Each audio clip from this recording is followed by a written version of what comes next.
Bismillahirrahmanirrahim. Assalamualaikum warahmatullahi wabarakatuh. Alhamdulillahilladzi anzala al-Qur'ana fi syahri Ramadan hudan lin-nasi wa bayyinatin minal huda wal furqan. Asyhadu an la ilaha illallah wa asyhadu anna Muhammadan abduhu wa rasuluh. Allahumma shalli ala Muhammad wa ala ali Muhammad. Allah Ta'ala fil Qur'anil Karim, a'udzubillahi minasyaitonir rajim. Wa idza sa'alaka ibadi anni fa inni qarib ujibu da'watad da'i idza da'an falyastajibu li wal yu'minu bi la'allahum yarshudun. Wa qala Rasulullah sallallahu alaihi wasallam, salasu da'watu la turadu da'watuhum al-imamul adil wa da'watu mazlum wa sha'imu hatta yuftir. Sadaqallah wa sadaqa Rasulul Karim. Jamaah yang dimuliakan oleh Allah Subhanahu wa taala, alhamdulillah kita minggu yang lalu telah menjelaskan panjang lebar tentang bagaimana menentukan awal di bulan Hijriah, yang hari ini yang tentunya yang sering kita laksanakan adalah menentukan awal bulan Ramadan dan awal bulan Syawal, karena itu berkaitan dengan ibadah puasa dan hari raya Idul Fitri. Sudah kita jelaskan kemarin perbedaan-perbedaannya dan keilmuannya bagaimana, maka Bapak Ibu dipersilakan untuk mensikapinya, kecenderungannya kemana, tentunya ada pertanggungjawabannya masing-masing. Salawat serta salam semoga tetap tercurahkan kepada Nabi Muhammad Sallallahu Alaihi Wasallam, dan semoga kita tetap setia untuk mengikuti ajarannya sampai kita dipanggil oleh Allah Subhanahu wa taala nanti. Bapak Ibu yang dimuliakan oleh Allah, pada pertemuan ini kita akan membahas apa yang diselipkan oleh Allah Subhanahu wa taala itu di dalam rangkaian ayat-ayat tentang puasa di bulan Ramadan. Itu dari surat Al-Baqarah ayat 186. Allah menjelaskan, wa idza sa'alaka ibadi anni fa inni qarib ujibu da'watad da'i idza da'an falyastajibu li wal yu'minu bi la'allahum yarshudun. Apabila hambaku bertanya kepadamu wahai Muhammad, dalam hal ini Allah menyampaikan kepada Nabi Muhammad dalam bahasa kitanya, wahai Muhammad, apabila ada hambaku yang mencari-cari aku, bahasanya, yang bertanya tentangku, fa inni qarib, sampaikan bahwa sesungguhnya aku ini sangat dekat, kata Allah. Ujibu da'watad da'i idza da'an, aku akan mengabulkan, menjawab segala permintaan apabila dia berdoa. Idza da'ani, dia berdoa kepadaku, falyastajibu li wal yu'minu bi la'allahum yarshudun. Maka syaratnya Bapak Ibu yang dimuliakan oleh Allah untuk dikabulkannya doa itu, yang pertama kata Allah, penuhi dulu perintahnya, dan yang kedua yakin kepadanya, la'allahum yarshudun, pastinya Allah Subhanahu wa taala akan mengarahkan kita untuk terkabulnya doa itu. Ayat ini diselipkan oleh Allah Subhanahu wa taala di rangkaian ayat-ayat tentang ibadah puasa di bulan Ramadan. Maka dikuatkan oleh hadis Rasulullah Sallallahu Alaihi Wasallam, dan salasu la yuradu da'watuhum, ada 3 yang tidak akan mungkin tertolak ketika dia berdoa kepada Allah. Ada 3 kelompok orang yang apabila dia berdoa pasti doanya akan dikabulkan. Yang pertama al-imamul adil. Yang pertama itu adalah pemimpin yang adil. Yang kedua ada watu mazlum, orang yang teraniaya, kemudian karena sakit hatinya dia berdoa kepada yang menganiaya, maka doa itu tidak akan tertolak. Jadi hati-hati Bapak Ibu yang dimuliakan Allah. Hati-hati bagi yang menzolimi dan juga bagi yang terzolimi. Ini ya Bapak, seandainya misalnya ini ibu-ibu dizolimi oleh suaminya, itu hati-hati dalam berdoa. Jangan sampai mendoakan keburukan terhadap suami karena rawan. Ya, ketika dizalimi oleh suami dan terlontar doa-doa yang doa itu doa keburukan, maka dirawan. Doa ini tidak tertolak. Ya, sulit untuk ditolak oleh Allah dalam masa kitanya. Ya.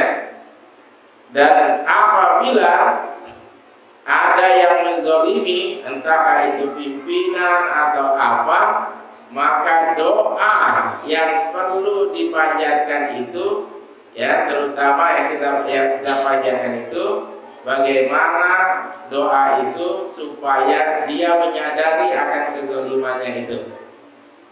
Jadi sampai ada doa mencelakai, semoga dia celaka dan lain sebagainya, dan posisi seseorang itu sedang terzolimi, maka kata Nabi, doa ini sulit untuk ditolak.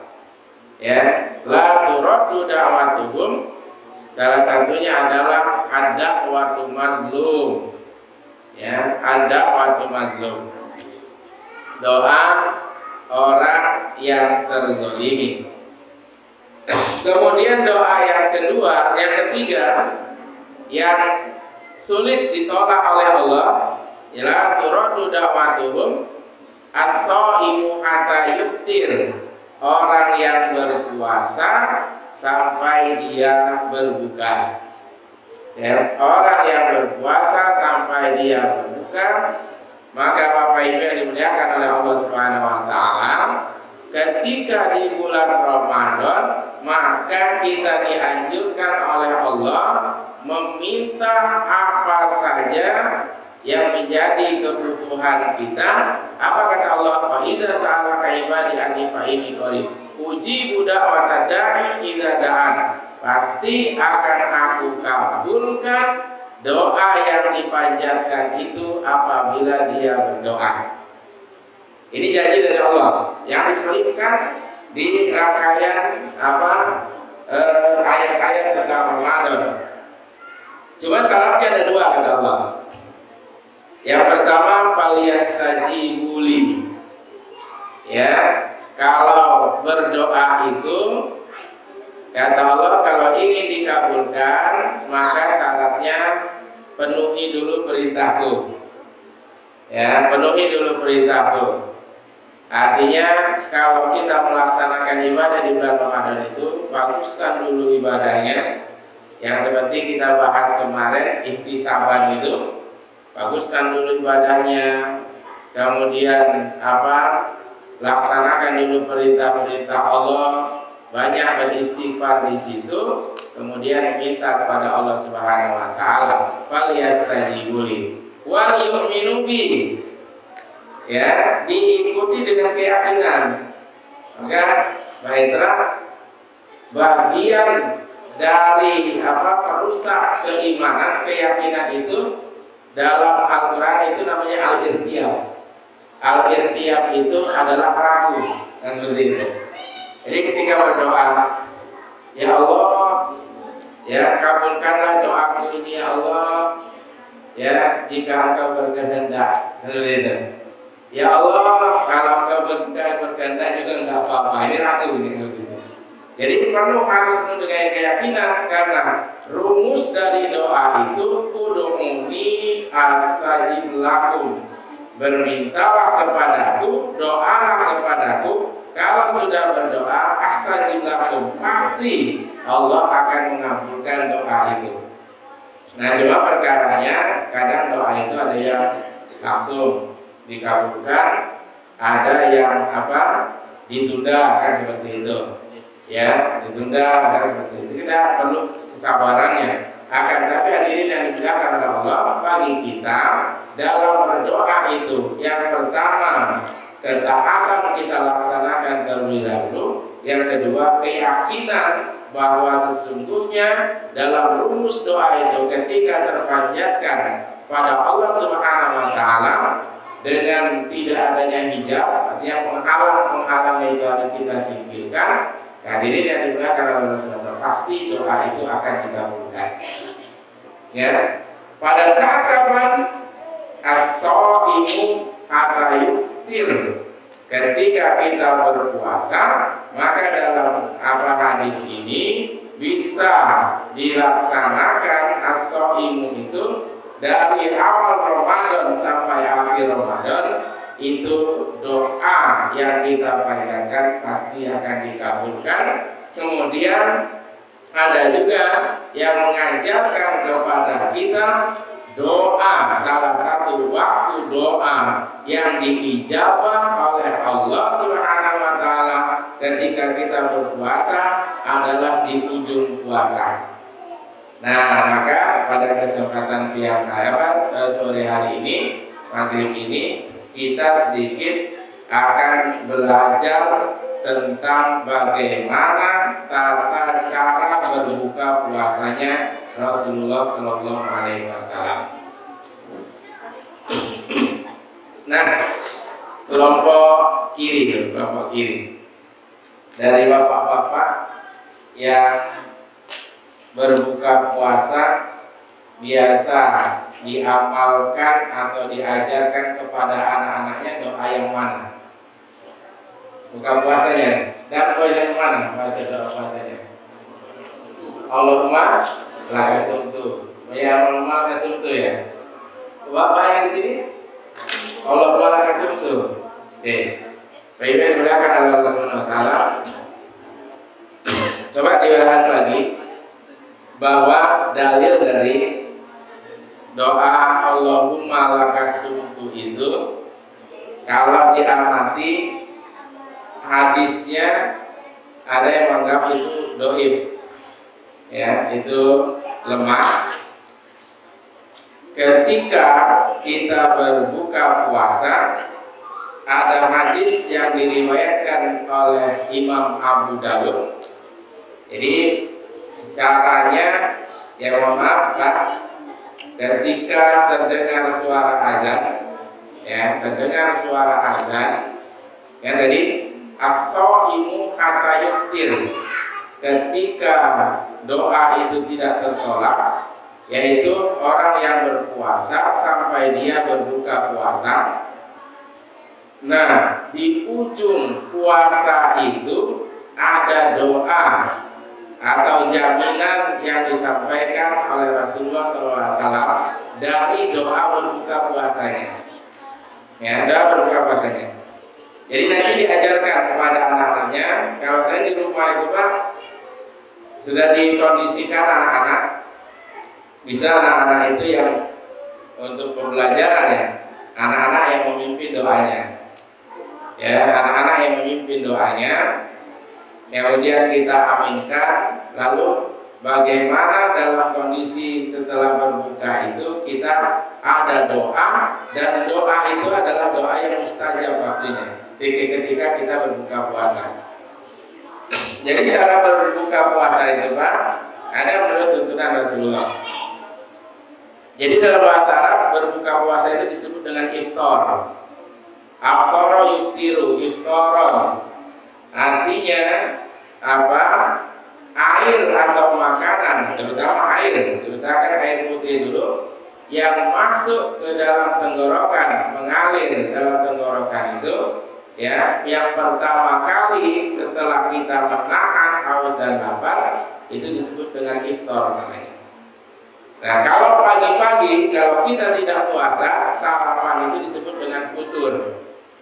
Ya, dalam bahasa Arab, iftar, futur, dulu kan pernah bahas Idul Fitri itu berasal dari fitrah kita.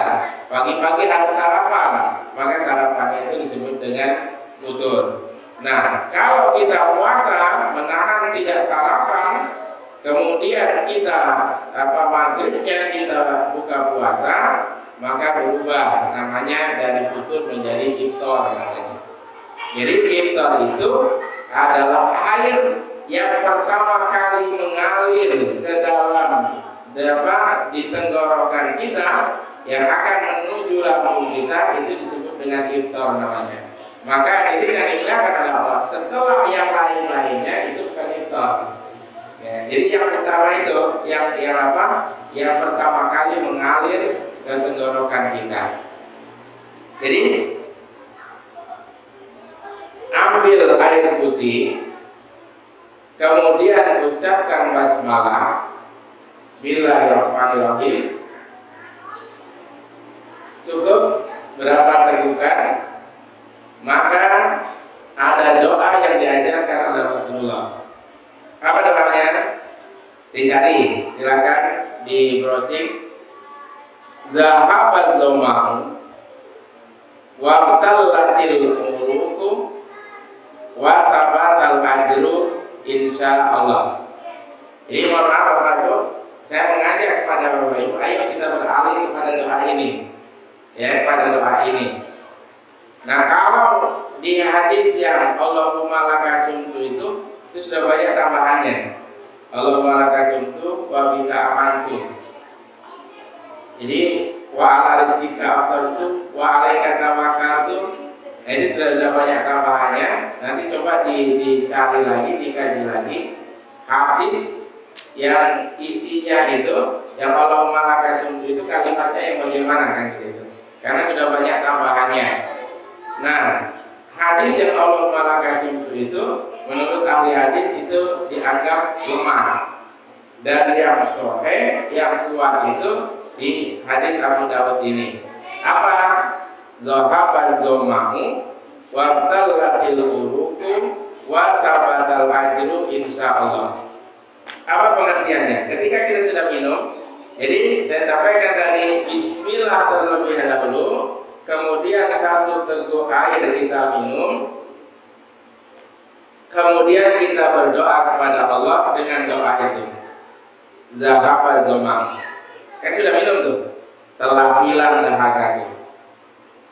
Wa tallatil uruku, karena sudah mengalir ke tenggorokan, maka sudah basah tenggorokan itu. Wa sabatal ajru, janji Allah bahwa Allah Subhanahu wa taala dengan yang beribadah puasa itu pahalanya tidak ditetapkan, tetapi Allah yang akan memberikannya, kan gitu kan? Ya, bahwa wa ana adzibi, bahwa puasa itu khusus saya yang akan memberikan pahalanya. Maka dalam wasabatal ajru, maka Allah telah menetapkan pahala puasaku insya Allah jika Allah menghendaki, insya Allah.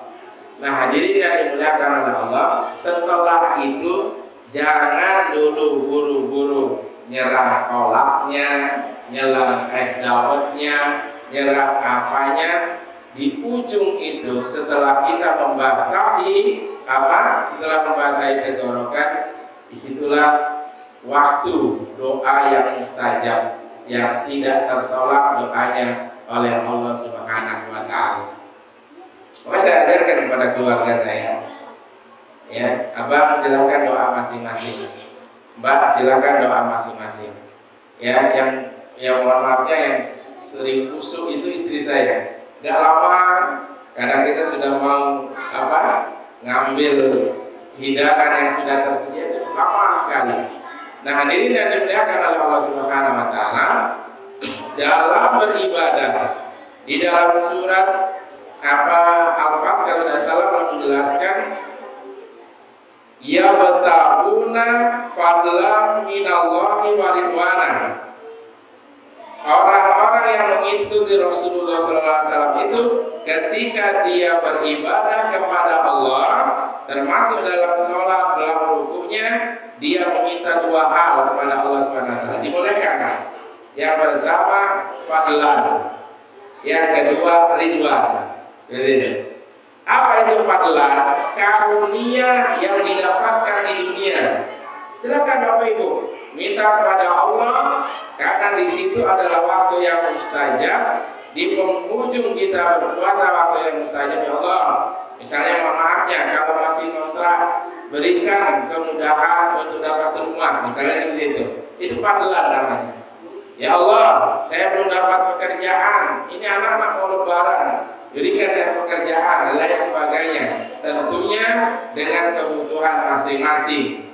Atau Pak, ya Allah, seperti itu, berikan hati yang luluh kepada istri yang di depan ini untuk mengizinkan saya berpoligami, misalnya silakan. Ini hadirin yang dimuliakan oleh Allah, permintaan masalah duniawi itu disebut dengan fadlan.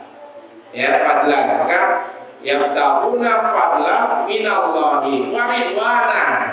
Ridwan itu adalah permintaan karunia yang diberikan kepada Allah khusus di akhirat. Maka malaikat penjaganya itu disebut malaikat ridwan.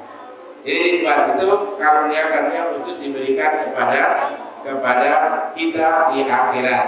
Maka hadirin dan dimuliakan oleh Allah, setelah zahabat zama'un kita ucapkan, maka kita minta kepada Allah. Saya Nabi mintanya, atau dengan berjamaah. Ya, kalau di dalam keluarga itu bisa berjamaah. Disepakati kita minta apa kepada Allah. Kemudian sang suami imamnya memimpin. Ya Allah, kami minta ini. Ya Allah, kami minta ini. Ya, istri, anak-anak mengaminkan. Dan hadirin yang dimuliakan Allah, itulah waktu yang mustajab yang diberikan oleh Allah untuk terkabulnya doa, yaitu di penghujung puasa saat kita berbuka puasa. Saya ulang sekali lagi. Bagaimana cara berbuka puasa, Bu? Ucapkan awalnya bismillah. Bismillahirrahmanirrahim. Kemudian baca doanya zahaban zomamu wabtallatil uruku wasabatal ajil insyaallah. Setelah itu berdoa kepada Allah. Berdoa kepada Allah. Setelah selesai berdoa kita aminkan, ya, maka silakan mau mengambil apa yang menjadi selera kita ketika kita berpuasa. Hati-hati bahwa sesungguhnya ibadah sholat maghrib di bulan Ramadan itu lebih utama daripada berjamaah di sholat subuh. Ya, jadi maghrib itu sahkan, ya, pada kita ya cukuplah, seteguk air, kemudian kita kalau ada kurma-kurma, kalau ada cemilan-cemilan sedikit, setelah itu kita berkumur-kumur. Kalau yang belum berwudu, tapi usahakan ketika kita buka puasa itu sudah posisinya berwudu. Setelah selesai itu baru kita menuju ke masjid. Nah, Bapak-bapak, yang di masjid ini jangan dibiasakan seperti kita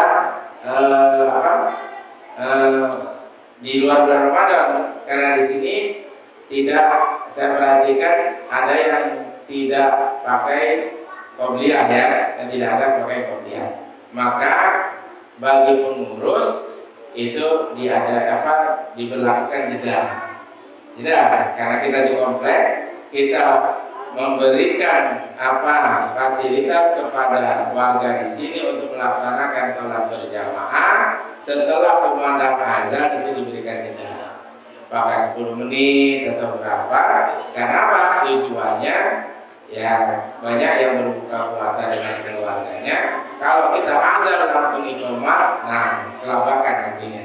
Ini hadirin yang dimuliakan Allah Subhanahu wa Ta'ala. Jadi kesimpulannya, di bulan Ramadan itu adalah bulan di mana doa-doa itu sulit ditolak oleh Allah Subhanahu wa Ta'ala bagi orang-orang yang berpuasa. Salah satu waktu yang mustajab yaitu di penghujung puasa saat kita berbuka puasa. Caranya seperti yang saya jelaskan tadi. Kemudian yang kedua, di penghujung malam, ya, di penghujung malam yang dimaksud dengan waktu sahur, di mana di waktu itu amalan yang dikhususkan oleh Allah langsung yang memerintahkannya adalah beristighfar kepada Allah Subhanahu wa Ta'ala. Di setelah sahur, saya sampaikan kemarin, Pak Ibu, yuk kita jangan santai ya, jangan santai. Kalau bisa kita menunggu datangnya azan itu sudah siap di masjid. Sudah siap ya, yang kalau sekarang kan mungkin terdengar suara azan baru bergegas kamar mandi masjid, maka ada waktu sahur itu, yaitu waktu yang singkat sebelum datangnya waktu subuh, 30 menit sebelum datangnya waktu subuh, itu disebut dengan waktu sahur. Maka sahurnya harus di waktu itu. Ya, sunnah Nabi kan mengakhirkan waktu sahur. Tapi kalau misalnya sahurnya jam 4, jam setengah 4, saya sampaikan kemarin, itu bukan sahur Pak. Itu mentong kalau bahasa Jawanya.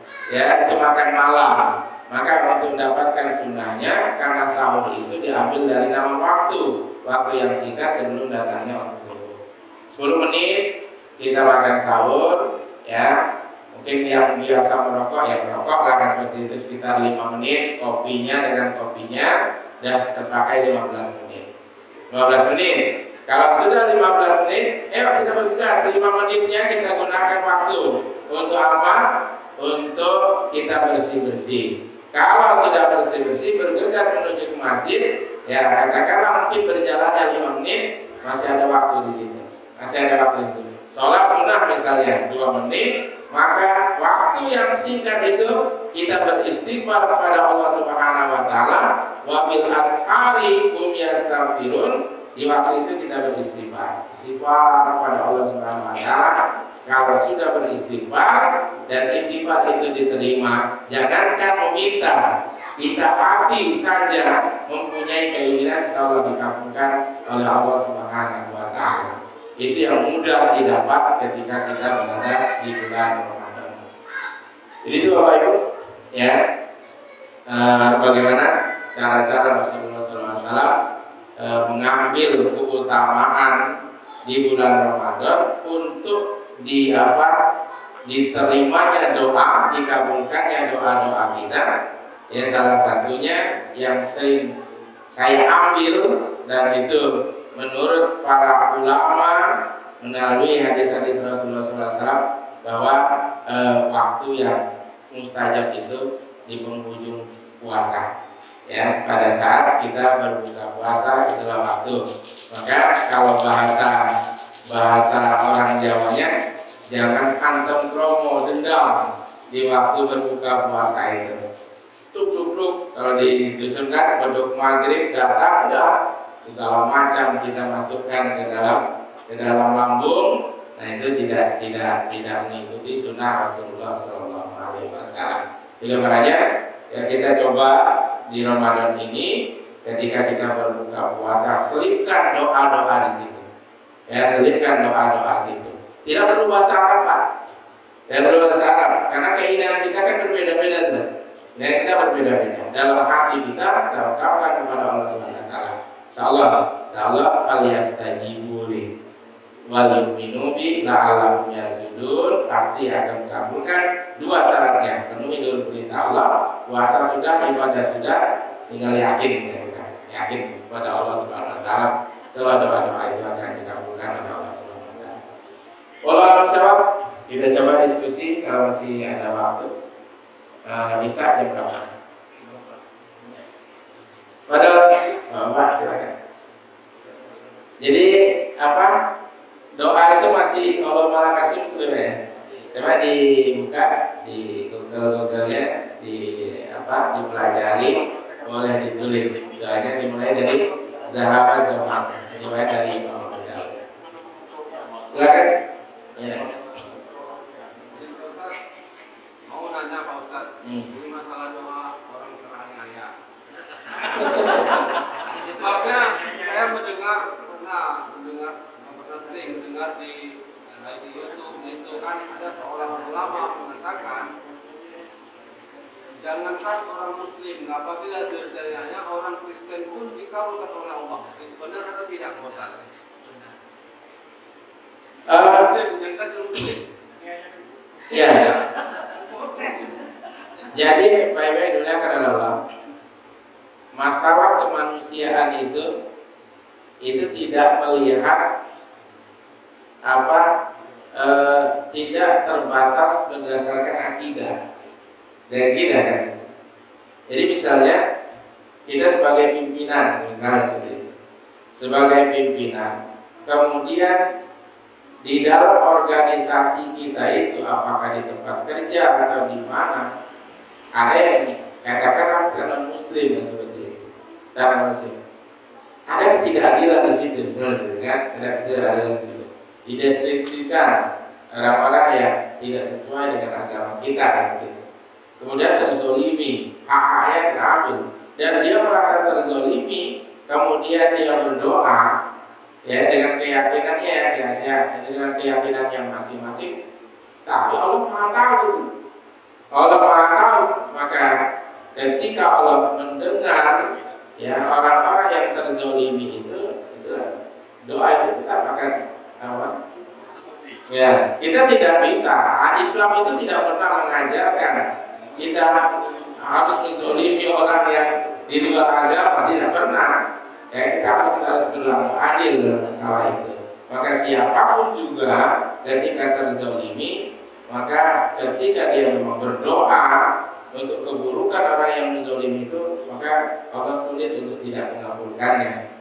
Saya sampaikan tadi, hati-hati kepada kita untuk tidak menzolimi orang lain. Kemudian hati-hati bagi kita yang terzolimi ya untuk menjaga doanya itu ya, doanya itu usahakan yang baik-baik saja. Luar biasa itu. Ya celakakan. Ada satu cerita, ini kenyataan di Surabaya. Ada dua orang yang terzolimi lah. Dia diberhentikan kerja tanpa ada sebab atau apa melalui WA. Tak memberikan alasan atau apa. Merasa sakit hati. Satu doa khusus yang dia panjatkan kepada Allah, mudah-mudahan rumahnya kebakaran. Dalam terang berapa bulan ternyata kebakarannya. Jadi dia cerita kepada saya, aku nyesalnya aku sudah berdoa yang buruk, kemungkinan doa itulah yang dikabulkan. Ini kebakarannya rumahnya kan seperti itu. Jadi yang dimuliakan oleh Allah Subhanahu Wa Taala, maka berhati-hati. Jadi zalim itu tidak melihat ya nggak apa-apa dia dizolimi, kan bukan kawan kita dalam agama gitu. Iya, tidak bisa dalam masalah kemanusiaan tidak melihat apakah dia satu akidah atau tidak, dan tetap berlaku adil dalam masyarakat.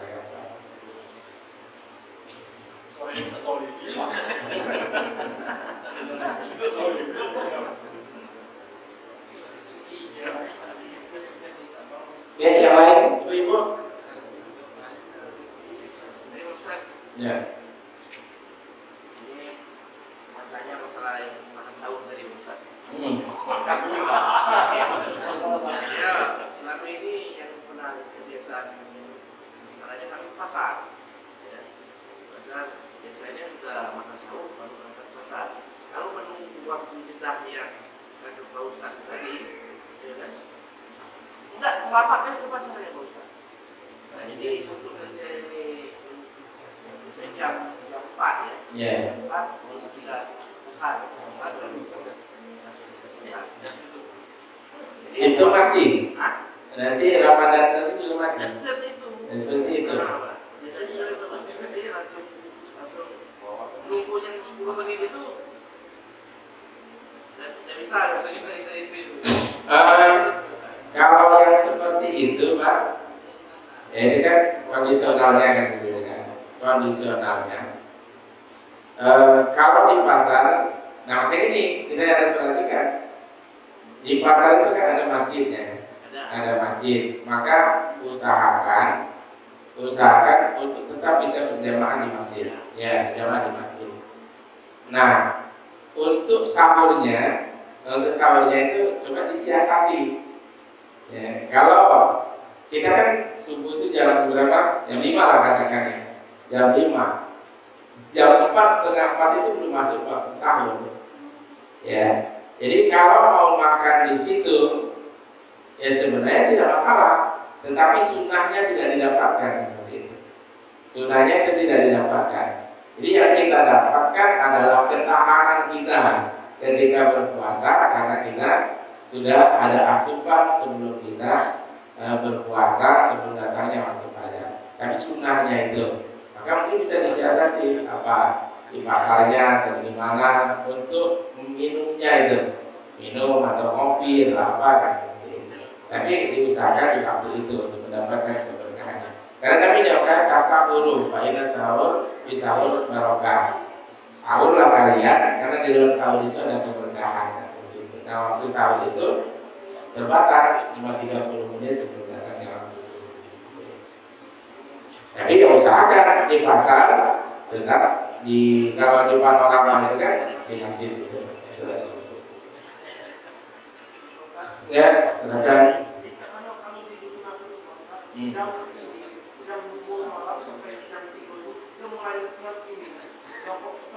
Nah, selesai tadarusan jam 12. ya itu tradisi Pak. Maka tradisi itu, dan sebenarnya mungkin kita kalau tidak ada kajian seperti ini, ya tradisi-tradisi itu mungkin masih dilaksanakan. Saya pandemi kemarin itu sembunyi di kebun Pak, sembunyi di kebun di Kepayan. Nah kemudian puasa itu ditelepon oleh kakak ipar kami yang tertua. Puasa baliklah dulu berdusun gitu. Jadi dia kelihatan di dusun itu tidak ada yang melaksanakan sahur, yang mungkin yang di sekeliling kami itu sulit ditemukan yang melaksanakan sunnah seperti ini. Jam 3 lah sahur Pak. Iya, jam 3 udah sahur ya. Jam 3 sahur, kemudian tidur lagi. Ya bahkan mohon maaf yang masih subuh itu sepi, cuma berapa orang gitu.